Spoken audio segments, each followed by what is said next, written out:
dos passos inovadores da Lei de Defesa da Concorrência, que vigora desde 2012, foi a adoção de sistema prévio de análise dos chamados atos de concentração econômica, que são as fusões, aquisições, joint ventures, consórcios ou contratos associativos. Recebemos nos estúdios da Web TV, para falar um pouco sobre o tema, os advogados Vicente Bagnoli e Daniel Andreoli, presidente e vice-presidente da Comissão de Estudos da Concorrência e Regulação Econômica da OAB São Paulo. Comecemos com o Dr. Vicente. De que forma funciona o sistema prévio de análises de concentração econômica? É um sistema conduzido pelo CAD, não é mesmo, Dr. Vicente? Isso, essa foi uma grande novidade da lei, uma grande inovação também, que foi a criação de um guichê único. Anteriormente você tinha a Secretaria de Direito Econômico, a Secretaria de Acompanhamento Econômico, fazendo análises e depois o CAD para julgar um ato de concentração. Hoje tudo está concentrado dentro da estrutura do CAD. Você tem a Superintendência Geral e depois o Tribunal, que em determinadas situações dará a palavra final. Em alguns casos, na maioria dos casos, a própria Superintendência Geral decide, em definitivo, o ato de concentração. Esse ato de concentração, quando nós falamos no ato de concentração, são as operações, fusões, aquisições, contratos associativos, joint ventures, como você muito bem colocou, quando de um lado você tem empresas ou o grupo a qual ela faça parte, que tenha registrado um faturamento de 750 milhões de reais, e do outro lado da operação, a empresa ou o grupo que tenha registrado 75 milhões de reais de faturamento.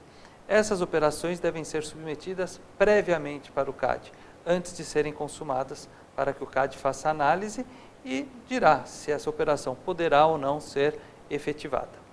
Agora, quanto tempo tem levado esse tipo de decisão, doutor Daniel? Acho que essa foi a grande conquista da nova lei, unificando os guichês e unificando procedimentos.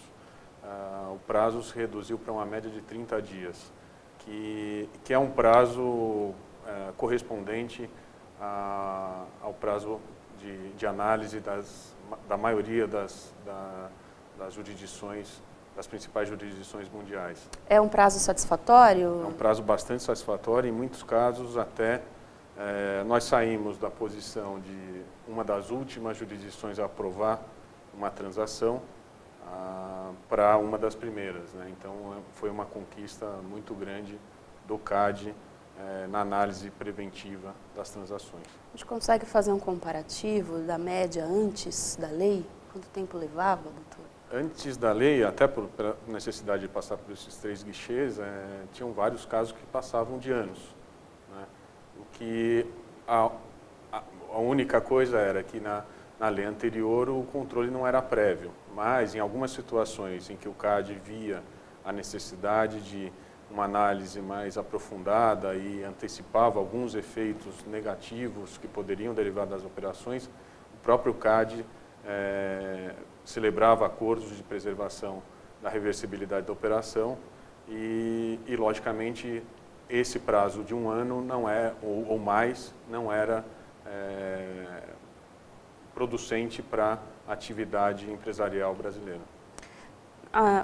Depois da lei, ainda teve uma novidade nesse ano de 2015, que foi o guia com diretrizes para o chamado gun jumping. O que é gun jumping, doutor Vicente? O senhor poderia esclarecer? Bem, isso é um termo importado, né? Como o nome já diz, né? O gun jumping, e a tradução seria queimar a largada, e que nada mais é do que a consumação prévia da operação. Como nós iniciamos essa conversa, a grande novidade da lei foi a apresentação prévia das operações. Você tem que, antes de consumar a operação, submeter essa operação para o CAD. Isso traz uma segurança jurídica muito grande, inclusive para os empresários dispostos a fazer negócios, investir na economia, porque é o CAD que dirá se essa operação poderá ou não seguir.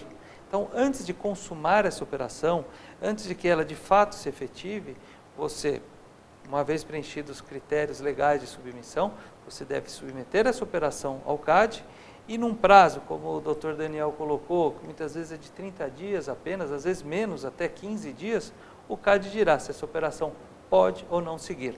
O guia de gun jumping, ele veio justamente mostrar quais situações que a empresa incorreria consumindo previamente uma operação e aí responder por essa consumação prévia, cujas multas podem chegar a 60 milhões de reais, além da nulidade da operação. Veio esclarecer então algumas dúvidas importantes, como por exemplo, pagamento de sinal. Doutor Daniel, quais foram as principais dúvidas? Sim, como todo guia, ele não pode ser tão específico, mas até na questão do sinal, a que você referiu, foi uma grande conquista desse guia de poder sinalizar que o pagamento de sinal em transações, e que se constitua realmente como pagamento de sinal e não antecipação dos valores da operação, são admissíveis para o CAD.